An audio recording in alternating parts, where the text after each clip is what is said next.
Dear student, आज हम discuss करेंगे पास्ट परफेक्ट टेंस के बारे में। ठीक है, पास्ट परफेक्ट टेंस क्या होता है? एक ऐसा टेंस जिसके भूतकाल में किसी कार्य का, ठीक है, किसी कार्य का समाप्त होना पाया जाता है। ठीक है, अथवा दो कार्य होते हैं, इसमें दो कार्य किया जाता है, दोनों भूतकाल में ही होते हैं, एक पहले तथा दूसरा बाद में। जैसे कोई कार्य पहले समाप्त हो चुका है, दूसरा उसके बाद समाप्त हुआ। ठीक है, और वो दोनों काम एक दूसरे से रिलेटेड होने चाहिए। ठीक है, पास्ट परफेक्ट टेंस में क्या होता है? इसमें भूतकाल में किसी दो कार्यों का समाप्त होना पाया जाता है। ठीक है, और एक काम पहले तथा दूसरा वाला जो काम है उसके जस्ट उसके बाद ही होता है, और वो एक दूसरे से रिलेटेड होते हैं। इस बात को ध्यान रखिएगा। ठीक है, जो ये वाक्य होते हैं, इनके हिंदी वाक्यों के अंत में साधारणतः क्या आता है आपका? चुका था। क्या आता है बच्चों? चुका था आता है आपका। ठीक, चुकी थी, चुके थे, या था, ई थे, ई थी, ए थे, आदि शब्द ऐसे आते हैं। ठीक है, आदि ऐसे शब्द आते हैं, तो क्या कहलाते हैं? आपके पास्ट परफेक्ट टेंस कहलाते हैं। ठीक है, इसमें जो हेल्पिंग वर्ब यूज होती है बच्चों, इसमें हेल्पिंग वर्ब दो तरीके से यूज होती है। जैसे कोई कार्य पहले समाप्त हो चुका होता है, कोई कार्य बाद में समाप्त हो चुका होता है, तो उसमें दो प्रकार से इसका जो ट्रांसलेशन किया जाता है, इंग्लिश में ट्रांसलेशन किया जाता है, वो दो प्रकार से किया जाता है। ठीक है, जैसे हम आपको बताते हैं। अगर बच्चों जनरली देखा जाए तो इसमें एक वचन, एक वचन तथा बहुवचन, ठीक है, मतलब सिंगुलर और प्लूरल दोनों के साथ किसका हैड का यूज करके मेन वर्ब की थर्ड फॉर्म का यूज करते हैं। कौन सी? मेन वर्ब की थर्ड फॉर्म। ठीक है, मेन वर्ब की थर्ड फॉर्म का यूज करते हैं हम लोग। क्या करते हैं? एक वचन तथा बहुवचन के साथ हेड लगाते हैं तथा मेन वर्ब की थर्ड फॉर्म का यूज करते हैं जब कोई जनरल वाक्य ऐसे दिया रहे, वह खाना खा चुका था, पी चुका था, ऐसे वाक्य अगर दिए रहे तो उनके साथ एक वचन चाहे सिंगुलर हो चाहे प्लूरल हो, उसके साथ हेड का यूज करके मेन वर्ब की थर्ड फॉर्म का यूज करते हैं। ठीक है, अब ऐसे ऐसे वाक्य पाए जाते हैं, ऐसे वाक्य पाए जाते हैं जिनमें दो कार्य होते हैं। मैंने बताया ना, अभी पीछे मैंने डिस्कस किया, जिनमें दो वाक्यों का पाया जाना भूतकाल में, उनमें से जो काम पहले समाप्त हो चुका होता है उसको पास्ट परफेक्ट टेंस में करते हैं। ठीक है, हमने आपको बताया पास्ट परफेक्ट टेंस कैसे होता है, चुका था, चुकी थी, ये सब आते हैं। ठीक, ये सब चलिए छोड़िए, किनारे रखिए। आता है जैसे अगर दो कार्यों का होना पाया जाता है, तो जो काम पहले समाप्त हुआ, पहले समाप्त हुए कार्य को, कार्य का ट्रांसलेशन किस में करते हैं? कार्य का translation past perfect, past perfect tense के रूल से। ठीक है, जो पास्ट परफेक्ट टेंस का रूल है, फॉर्मूला है, उसके साथ यूज करेंगे। जबकि जब दूसरा जो कार्य होता है, ठीक है, जो दूसरा कार्य बाद में समाप्त हुआ होता है, जो बाद में समाप्त हुआ कार्य होता है, बाद में समाप्त हुए कार्य को हम क्या करते हैं? समाप्त हुए कार्य को हम लोग किस में लिखते हैं? Simple past tense. ठीक है, मतलब सिंपल पास्ट का मतलब होता है वही पास्ट इंडेफिनिट। ठीक है, सिंपल पास्ट का मतलब पास्ट इंडेफिनिट टेंस में इसका अनुवाद करते हैं। पास्ट इंडेफिनिट टेंस यदि आप पढ़ें तो इसको आपको अच्छे समझ में आएगा, नहीं तो आप प्ले लिस्ट में जाके पास्ट इंडेफिनिट टेंस की वीडियो देख लीजिए, आपको वहाँ से समझ में आ जाएगा। ठीक है, अब देख लीजिए पास्ट परफेक्ट टेंस का रूल क्या होता है। यदि दो कार्य हुए, पास्ट परफेक्ट टेंस का पहले फार्मूला देखिए आप कैसे कंस्ट्रक्ट करेंगे। पास्ट परफेक्ट टेंस फार्मूला कैसे कंस्ट्रक्ट करते हैं, फिलहाल हम अभी अफर्मेटिव के लिए, मतलब सिंपल सेंटेंस के लिए बता रहे हैं। ठीक है, अफर्मेटिव के लिए या सिंपल सेंटेंस के लिए बता रहे हैं। तो सब्जेक्ट होता है फार्मूले में, प्लस हेड होता है, मेन वर्ब की थर्ड फॉर्म होती है, और आपका क्या होता है बच्चों? ऑब्जेक्ट होता है। यहाँ तक बात समझ में आई। इसका पहले एग्जांपल देख लीजिए आप। जैसे राम खाना खा चुका था। Ram had eaten food. Ram खाना खा चुका था, सबसे पहले सब्जेक्ट लिखिए राम, हमने बताया सिंगुलर हो चाहे प्लूरल हो उसके साथ हैड का यूज, तो हैड। खाना, खाना खाने की अंग्रेजी क्या होती है? Eat, ate, eaten. Ram had eaten food, Ram खाना खा चुका था। या फिर ऐसे कैसे, दूसरा देख लीजिए, मैं यह समाचार पहले ही सुन चुका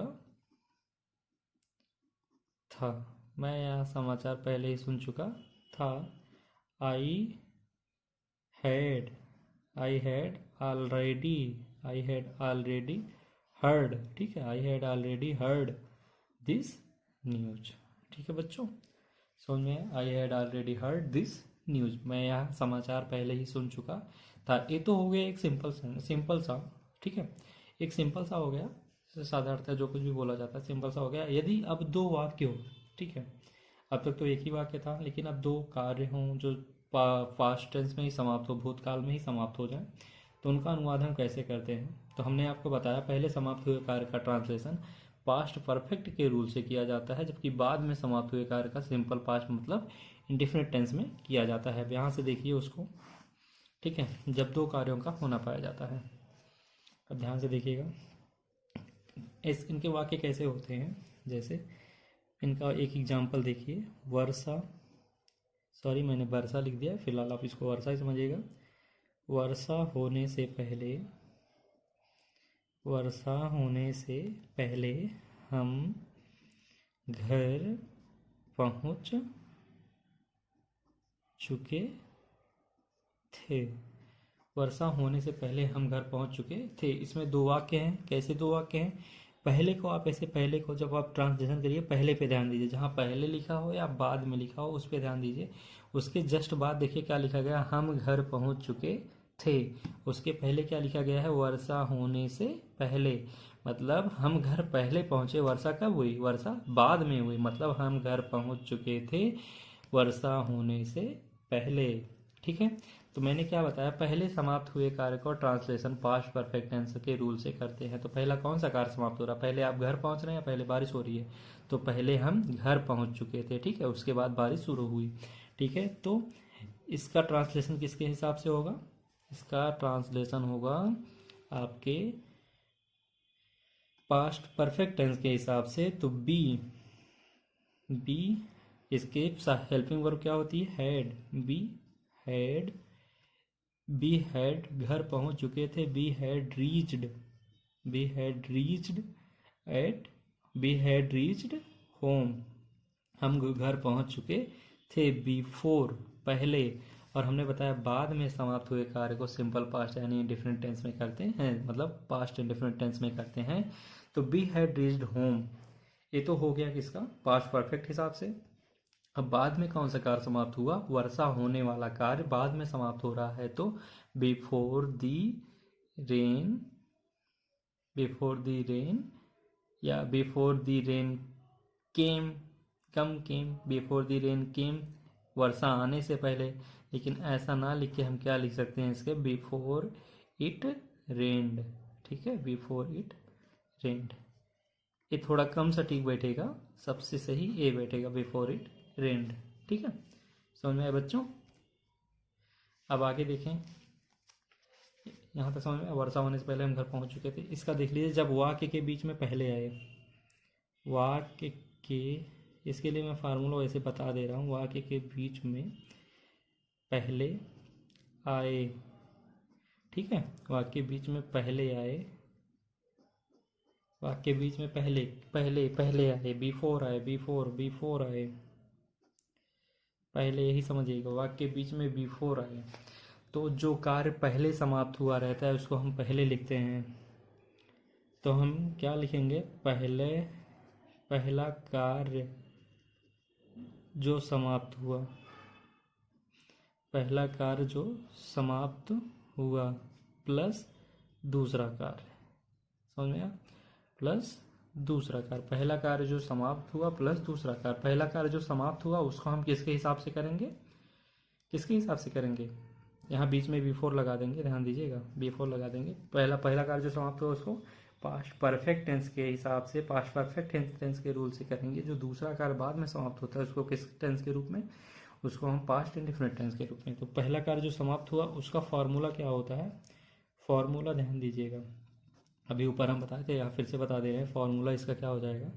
सबसे पहले हम लोग लिखते हैं क्या? Subject plus had plus main verb की थर्ड फॉर्म प्लस इसका ऑब्जेक्ट, ठीक है, जो पहला वाला कार्य समाप्त हुआ इसका ऑब्जेक्ट प्लस B4 प्लस दूसरा वाला कार्य में क्या होता है? सब्जेक्ट लगता है प्लस मेन वर्ब की सेकेंड फॉर्म है बच्चों, सेकेंड फॉर्म प्लस ऑब्जेक्ट, ठीक है, समझ में आया? Subject plus had plus main verb की third form plus object plus B4 plus subject main verb की सेकेंड फॉर्म, ये सब। तो वर्षा होने से पहले हम घर पहुंच चुके थे, तो हम घर पहुंच चुके थे, पहले हम घर पहुंचे। तो पहला कार्य जो समाप्त हुआ तो हम उसकी जो उसका ट्रांसलेशन है उसका हम पास्ट परफेक्ट टेंस में ट्रांसलेशन करते हैं। तो subject plus had plus main verb की थर्ड फॉर्म प्लस सब्जेक्ट, मतलब बी हैड रीच्ड होम, ठीक। बी सब्जेक्ट हो गया, हैड आपका हेड हो गया, हेल्पिंग वर्ब हो गया, रीच्ड मेन वर्ब की सेकंड थर्ड फॉर्म हो गई, फिर होम आपका ऑब्जेक्ट हो गया, फिर बीच में आया B4। उसके बाद वर्षा होने से पहले इसका सब्जेक्ट इट होगा। हमें पता है वर्षा मौसम जो कुछ भी रहता है उसके साथ इट का यूज किया जाता है। तो सब्जेक्ट के प्लेस पे क्या हो गया आपका? इट, और मेन वर्ब की second form it red, it red, ठीक है। समझ में बच्चों? कोई दिक्कत नहीं ना? अगला इसी पे देख लीजिए, दूसरा एग्जाम्पल देख लीजिए आगे बढ़ने से पहले। सोने से पहले वह अपनी किताब पढ़ चुकी थी। सोने से पहले वो अपनी किताब पढ़ चुकी थी। उसने पहले कौन सा कार्य किया? पहले सोया या पहले किताब पढ़ा? आप लोग बताइए। पहले किताब उसने पढ़ा, इसका मतलब वह अपनी किताब पढ़ चुकी थी। ए पहले हो गया है, इसलिए पहला कार्य जो समाप्त हुआ है उसको हम पास्ट परफेक्ट टेंस में करेंगे, मतलब ए वाला रूल अप्लाई करेंगे, फिर बीच में B4 लगा के पास्ट इंडेफिनिट टेंस की भांति करेंगे इसका ट्रांसलेशन, ठीक है। तो वह अपनी किताब पढ़ चुकी थी, तो पढ़ चुकी थी लड़की है तो सी हैड रेड, वैसे पढ़ा जाता है रीड रेड होता है, तो she had read spelling same होती है। She had read her book, वह अपनी किताब पढ़ चुकी है। यहाँ हर मैंने क्यों लगाया? मैंने एक शॉर्ट वीडियो बनाया है इसके लिए ना, कि अपना किसके साथ अपने का कौन सी स्पेलिंग होती है वो सब मैंने बताया। तो सी के साथ हर का यूज होता है। She had read her book B4। सोने का काम कौन करेगा? जो किताब पढ़ी वही ना करेगी। तो उसके लिए भी यहाँ पे हम अंडरस्टूड हो जाता है कि जो सो रही है, जो पढ़ रही है किताब, वही सोने का भी काम करेगी। उसी के बारे में मैंने बताया, जो दोनों काम है वो एक दूसरे से रिलेटेड होंगे, तो उसके लिए भी सब्जेक्ट वही होगा, ठीक है। तो she had read her book B4 सी। अब मेन वर्ब की सेकेंड फॉर्म सोने का सेकेंड फॉर्म स्लेप्ट, सी स्लेप्ट, ठीक है बच्चों, समझ में आया होगा। अब जैसे यहाँ तो चलो ठीक है, हम लोगों ने पढ़ लिया कि अगर वाक्य में बीच में पहले आ जाए, यदि वाक्य के बीच में बाद में आ जाए, तब हम क्या करते हैं। यहाँ देखिए, वाक्य के बीच में, ध्यान से पढ़िएगा, थोड़ा टफ तो है लेकिन जितनी भी सरल भाषा में जितना भी सरल कर सकता हूँ उतना मैं सरल करके आप लोगों के कंटेंट दे रहा हूँ। ऐसा कंटेंट आपको कहीं मिलेगा भी नहीं। पूरा यूट्यूब छान मारिए, पूरा गूगल बाबा भी सर्च कर लीजिए, लेकिन ऐसा कोई आपको क्या कहते हैं इसको, ऐसा कोई फार्मूला कंस्ट्रक्ट करके देगा नहीं, ठीक है। जितना अच्छे समझेंगे उतने अच्छे से आप पढ़ पाएंगे। वाक्य के बीच में आए, वाक्य के बीच में बाद में आए, ठीक है। बाद में यानी आफ्टर आए, ठीक है बच्चों, बाद में आए, तो उसके लिए क्या करते हैं, उसके लिए भी हम ध्यान से देखेंगे। इसको समझेंगे बच्चों, इसको कैसे समझेंगे, ध्यान दीजिएगा। वाक्य बीच में यदि बाद में आ जाता है तो इसको, इसका जो ट्रांसलेशन है सेम वैसे करेंगे, बस इसमें जो है जैसे हम दूसरा कार्य बाद में लिखते थे, यहीं पे क्या करना है, इसको हमें चेंज कर देना है, ठीक है।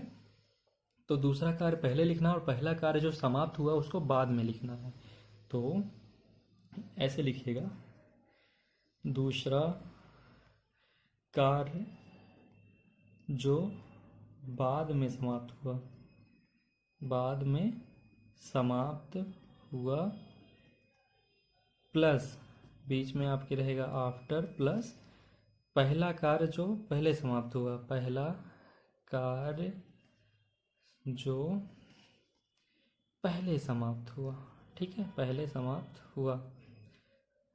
आपको पता है जो कार्य पहले समाप्त होता है उसको पास्ट परफेक्ट टेंस में करते हैं, जो कार्य बाद में समाप्त होता है उसको पास्ट इंडेफिनिट टेंस में। तो इसका ट्रांसलेशन पास्ट इंडेफिनिट टेंस के हिसाब से और इसका पास्ट परफेक्ट टेंस के हिसाब से। पास्ट इंडेफिनिट टेंस का क्या होता है फॉर्मूला, पास्ट इंडेफिनिट टेंस का प्लस सब्जेक्ट होता है, एस यू बी लिख दे रहे हैं आप, समझ जाइएगा, सब्जेक्ट है प्लस मेन वर्ब की कौन सी फॉर्म, सेकेंड फॉर्म होती है बच्चों, प्लस ऑब्जेक्ट। इसका ऑब्जेक्ट ध्यान दीजिएगा, जो दूसरा कार्य है उसका ऑब्जेक्ट, बीच में आप क्या लगाएंगे, आप आफ्टर लगाएंगे, फिर उसके बाद आपका क्या हो जाएगा, यहाँ पे सब्जेक्ट आ जाएगा पहले वाले कार्य का जो पहले समाप्त हुआ है, subject plus had plus main verb की कौन सी फॉर्म बच्चों, थर्ड फॉर्म, प्लस आपका क्या आ जाएगा, ये ऑब्जेक्ट। यहाँ तक समझ में आया, कोई दिक्कत नहीं ना, कोई दिक्कत तो नहीं है। सब्जेक्ट प्लस मेन वर्ब की second form, object plus after plus subject plus head main verb की थर्ड फॉर्म प्लस ऑब्जेक्ट। समझ में आया। अब इसका एग्जांपल्स आइए हम देखते हैं, ठीक है। इसका एग्जांपल्स देखिए, एग्जांपल्स में कोई एग्जांपल्स आप ले लीजिए। अपना पाठ, अपना पाठ याद करने के पश्चात, अपना पाठ याद करने के पश्चात राम स्कूल चला गया था, ठीक है। अपना पाठ याद करने के पश्चात राम स्कूल चला गया था, तो पहले कौन सा कार्य हुआ, पहले पाठ याद किया कि पहले स्कूल गया, तो राम पहले स्कूल नहीं गया, पहले उसने अपना पाठ याद किया उसके बाद स्कूल गया। तो यहाँ पे जो दूसरा काम है उसको हम पहले लिखेंगे, जो दूसरा काम जो बाद में समाप्त हुआ कार्य है उसको हम पहले लिखेंगे। तो बाद में कौन कार्य समाप्त हुआ, राम स्कूल गया, सबसे पहले क्या किया उसने, अपना पाठ याद किया, तो बाद में समाप्त हुआ कार्य राम स्कूल चला गया था, ये होगा, ठीक है। और अपना पाठ याद करने के पश्चात, अपना पाठ पहला कार्य होगा, तो दूसरा कार्य हम पहले लिखेंगे, और पहले कैसे लिखेंगे, पास्ट इंडेफिनिट टेंस के बेस पे, ठीक है। पास्ट इंडेफिनिट टेंस, तो राम स्कूल चला गया था, तो राम चला गया, वेंट, राम वेंट कहाँ गया, Ram went to school after, Ram went to school after.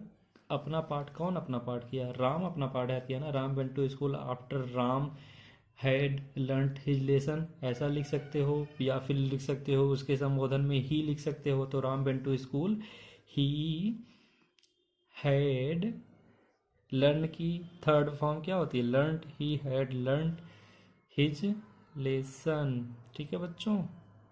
LEARNT है, LEARNT, Ram went to school after he had learned his lesson, ठीक है। ये तो पहले, चलो ठीक है, दूसरा हम करवा देते पश्चात बाद में वाला, ठीक है। तो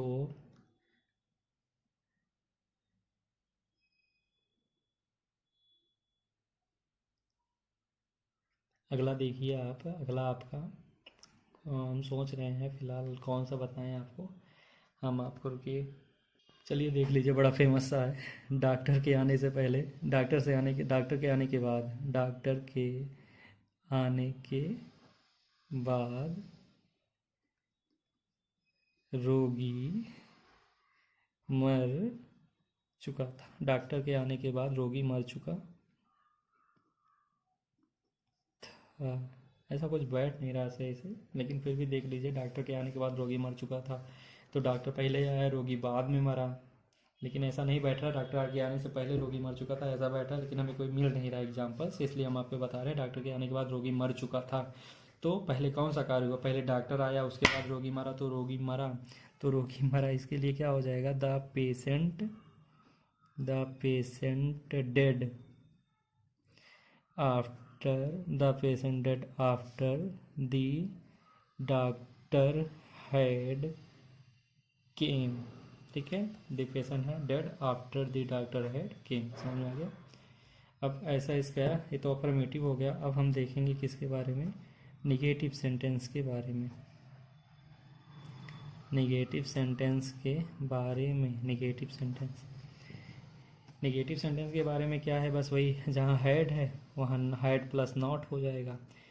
जैसे डॉक्टर के आने के बाद रोगी नहीं मर चुका था यहाँ पे, लेकिन ध्यान दीजिएगा डॉक्टर के आने से पहले मरीज नहीं मरा था। ये सब जो सेंटेंस है उसमें जहाँ नहीं आएगा, आप जानते हैं आपको कहाँ कैसे क्या लगाना है, क्योंकि आपने पास्ट इंडेफिनिट टेंस अच्छे से पढ़ा है। और पास्ट परफेक्ट टेंस में बस अगर आप पास्ट परफेक्ट टेंस में कहीं नॉट का प्रयोग होता है तो हैड के जस्ट वन नॉट का यूज होगा।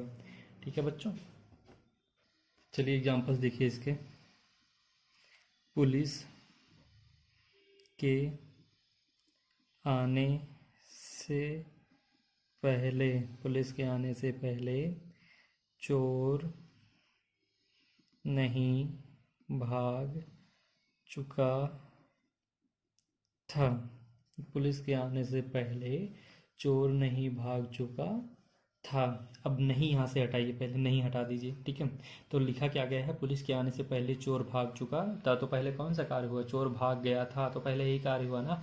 तो चोर नहीं भाग चुका था, इसका ट्रांसलेशन पास्ट परफेक्ट के हिसाब से होगा। तो जो कार्य पहले समाप्त हुआ रहता है, जहाँ पहले आया रहता है, उसको हम, जो कार्य पहले समाप्त होता है उसकी अंग्रेजी, उसका ट्रांसलेशन हम पहले लिखते हैं। तो क्या हो जाएगा, द थीफ।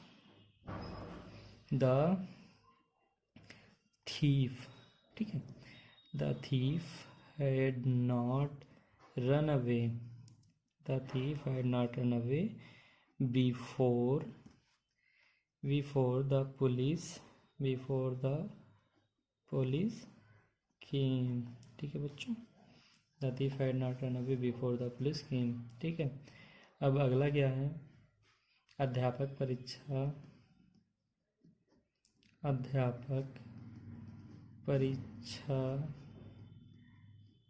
आरंभ होने से पहले कोर्स समाप्त नहीं कर चुके थे। अध्यापक परीक्षा होने से पहले कोर्स समाप्त नहीं कर चुके थे। अब नहीं हटाइए तो क्या हो जाएगा, अध्यापक परीक्षा आरंभ होने से पहले कोर्स समाप्त कर चुके थे। तो कोर्स पहले उन्होंने समाप्त कर दिया, उसके बाद परीक्षा आरंभ हुई। तो सबसे पहले कोर्स समाप्त नहीं कर चुके थे, तो इसका हम पास्ट परफेक्ट टेंस में ट्रांसलेशन करते हैं। अब ऐसे देखेंगे तो आप कहेंगे कि जो नहीं आ गया इसलिए पहला कार्य हुआ, अध्यापक परीक्षा आरंभ होने से पहले पहला कार्य ये हो गया। लेकिन नहीं, आप नहीं को हटा के देखिए तो अध्यापक परीक्षा आरंभ होने से पहले कोर्स समाप्त कर चुके थे। तो पहले कोर्स समाप्त हो चुका था, उसके बाद परीक्षा आरंभ हुई, इसलिए जो कोर्स समाप्त नहीं कर चुके थे इसका ट्रांसलेशन हम पास्ट परफेक्ट टेंस में करेंगे। तो क्या पहले होगा, ध्यान से देखिएगा, द टीचर। अब आप कहेंगे सर जी यहाँ पे पहले के बाद तो कोई वो है ही नहीं, क्या नहीं है, कोई सब्जेक्ट है ही नहीं। तो आप कैसे, मैंने आपको बताया था बच्चों, ये अंडरस्टूड होता है कि जो कार्य समाप्त हुआ रहता है वे कार्य एक दूसरे से रिलेटेड होते हैं। कभी कभी मतलब हमें समझ लेना चाहिए कि अध्यापक परीक्षा आरंभ होने से पहले कोर्स कौन समाप्त करेगा, आखिर अध्यापक ही तो समाप्त करेंगे, तो बच्चे समाप्त तो करेंगे नहीं, तो पढ़ा तो अध्यापक ही रहा है ना। तो the teacher had not finished मतलब समाप्त, the teacher had not finished the course before the examination began. ठीक है बच्चों, the teacher had not finish the course before the examination begin. अब आप कहोगे सर जी कि बिफोर के बाद आपने अध्यापक तो था लेकिन आपने लिखा नहीं। तो बच्चों परीक्षा भी, एग्जामिनेशन परीक्षा भी एक क्या है यहाँ पे, जब अध्यापक यहाँ पे आ जाएगा, एक बार हमने द टीचर का यूज कर लिया है तो हम बार बार द टीचर का यूज नहीं करेंगे। एग्जामिनेशन यहाँ पे सब्जेक्ट के रूप में कार्य करना शुरू कर देगा। ठीक है, अब ये तो निगेटिव सेंटेंस हो गया बच्चों। अब आइए हम देखते हैं किसके बारे में, इंट्रोगेटिव सेंटेंस के बारे में। इंट्रोगेटिव सेंटेंस क्या होता है? इंट्रोगेटिव सेंटेंस में क्या होता है, वही कि जो क्वेश्चन वर्ड होता है, क्वेश्चन वर्ड आ जाता है वाक्य के बीच में, और वाक्य के बीच में आता है, वाक्य पहले आता है। तो आपने पिछला लेक्चर्स अगर ध्यान से देखा होगा तो आपको पता होगा, जब बीच में आएगा तब क्या करेंगे, जब पहले आएगा तब क्या करेंगे। जब बीच में आता है, हम आपको जनरली बता दे रहे हैं, जब क्वेश्चन और वाक्य के बीच में आ जाए तो उसकी अंग्रेजी हम ना लिख के उसके स्थान पे किसका यूज करते हैं, हेल्पिंग वर्ब का यूज करते हैं। और यदि क्वेश्चन वर्ड वाक्य में पहले आ जाए तो उसका अंग्रेजी ना लिखे हम उसका हेल्पिंग वर्ब का यूज करते हैं। और यदि क्वेश्चन वर्ड वाक्य के बीच में ही आ जाए, जैसे कब, क्या, क्यों, कहाँ, कैसे वाक्य के बीच में आ जाता है, तो हम उसकी अंग्रेजी लिखते हैं तत्पश्चात। उसके बाद हम हैड का यूज करते हैं, हेल्पिंग वर्ब का यूज करते हैं। ठीक है, उसके बाद सब्जेक्ट लिखते हैं। सेम प्रोसेस वही है जैसे आपने पिछले लेक्चर देखे होंगे, सेम है। मैं इसको एग्जांपल्स के माध्यम से आपको समझाऊंगा। जैसे एग्जांपल्स आप देख लीजिए, क्या मेरे स्कूल पहुंचने से पहले, क्या मेरे स्कूल पहुंचने से पहले घंटा बज चुका था, क्वेश्चन मार्क। अब क्या हटा दीजिए, क्या ऐसे बंद करिए, उसके बाद देखिए क्या लिखा है, मेरे स्कूल पहुंचने से पहले घंटा बज चुका था। तो पहले कौन सा कार्य हुआ, घंटा बज चुका था। पहला घंटा बज चुका था तो पहले यही कार्य समाप्त हुआ। तो इसका ट्रांसलेशन पास्ट परफेक्ट टेंस में करेंगे। और हमने बताया क्वेश्चन वर्ड वाक्य में पहले आए तो उसकी अंग्रेजी ना लिख के उसके स्थान पे किसका, हेल्पिंग वर्ब का यूज करेंगे। तो इसकी हेल्पिंग वर्ब क्या होती है, पास्ट परफेक्ट टेंस की हैड होती है। ठीक है, had the bell, had the bell. ठीक है, रंग, हैड दी बेल रंग। रंग कैसे हुआ, रिंग रैंग रंग, हम बताए थे आपको, रिंग रैंग रंग, हैड दी बेल रंग, हैड दी बेल रंग।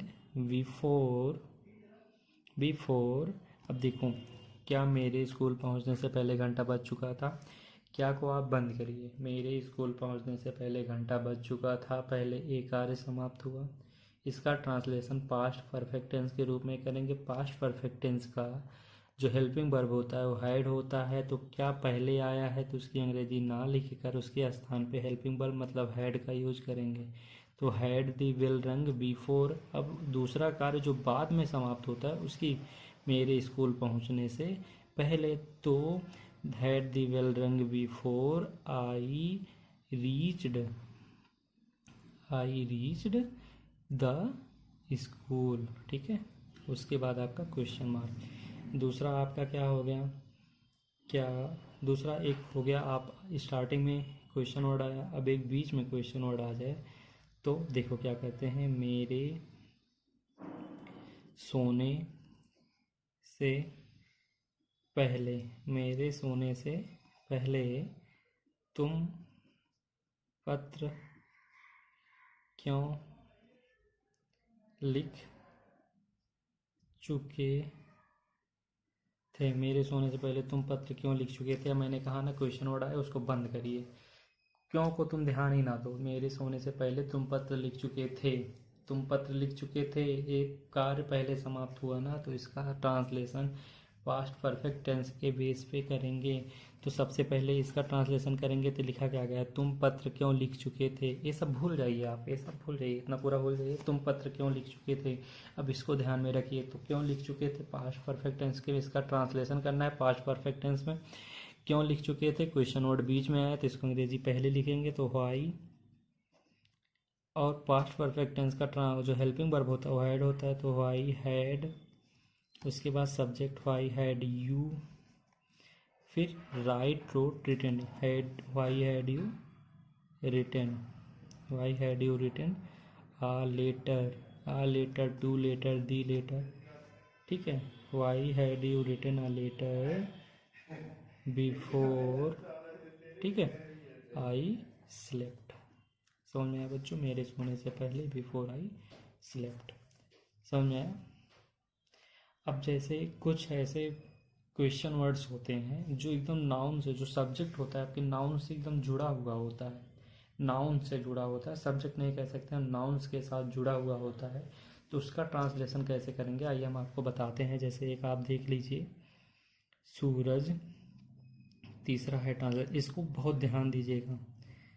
सूरज छिपने से पहले, सूरज छिपने से पहले, सूरज छिपने से पहले कितने बच्चे सो चुके थे।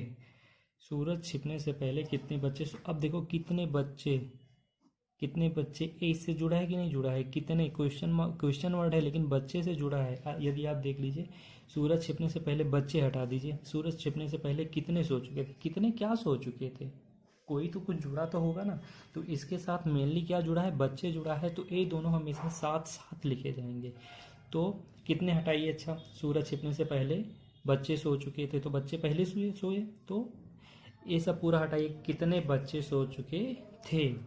तो how many boys, how many boys, या हाउ मेनी बच्चे हैं ना, how many children, how many children, how many children had slept, how many children had slept, कितने बच्चे सो चुके थे, बिफोर दी सन सेट, ठीक, the sun, before the sun set, how many children had slept before the sun set. समझ में आया बच्चों, यहाँ तक कोई दिक्कत नहीं ना। ध्यान से देख लीजिए, सूरज छिपने से पहले कितने बच्चे सो चुके थे, तो how many children had slept before the sun set, ठीक है। अब ऐसे आपका एक आ जाएगा क्या, इसमें जनरली आता नहीं है लेकिन आ गया अगर इंट्रोगेटिव एंड नेगेटिव सेंटेंस, तो आप सब पिछले लेक्चर्स देखिए, वहाँ से आपको समझ में भी आ जाएगा। हम यहाँ भी एक बार इसका जिक्र कर ही देते हैं। जैसे होता क्या है कि आपका इंट्रोगेटिव एंड नेगेटिव सेंटेंस जल्दी आता नहीं जनरली, लेकिन जब ये मिक्स करके आ जाता है तो हम इसको क्या करेंगे, कैसे इसका ट्रांसलेशन करेंगे, हम जनरली आपको बता ही दे रहे हैं, ठीक है। कोई बताने वाला वैसे टॉपिक तो है नहीं फिलहाल।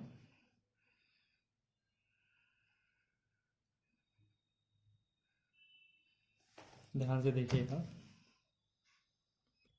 देखिए इसको, क्या हमारे आने से पहले नौकर दरवाज़ा बंद नहीं कर चुका था, तो पहले क्या हटाइए और नहीं हटाइए कोई वर्ड में, सेंटेंस में से। तो हमारे आने से पहले नौकर दरवाज़ा बंद कर चुका था, तो नौकर दरवाज़ा बंद कर चुका था, इसका ट्रांसलेशन पास्ट परफेक्ट टेंस के बेस पे किया जाएगा, क्योंकि एक कार्य पहले समाप्त हुआ है और बीच में के पहले आया है, इसलिए, ठीक है। तो आपने ऊपर से स्टार्टिंग से वीडियो देख रहे हैं तो आपको समझ में भी आ गया होगा। तो क्या नौकर दरवाज़ा बंद नहीं कर चुका था, हमारे आने से पहले, बीच में इसको बंद कर दीजिए, ये जो है इसको ऐसे कवर कर लीजिए। क्या है ट्रांसलेट, देखिए, क्या नौकर दरवाज़ा बंद नहीं कर चुका था, तो हैड सर्वेंट नॉट बंद कर चुना, had servant not closed the door, had servant not close the door before we, हमारे आने से, बिफोर बी केम, ठीक है। Had servant not close the door before we came, ठीक है बच्चों। आई होप ये वीडियो आपको पसंद आया होगा।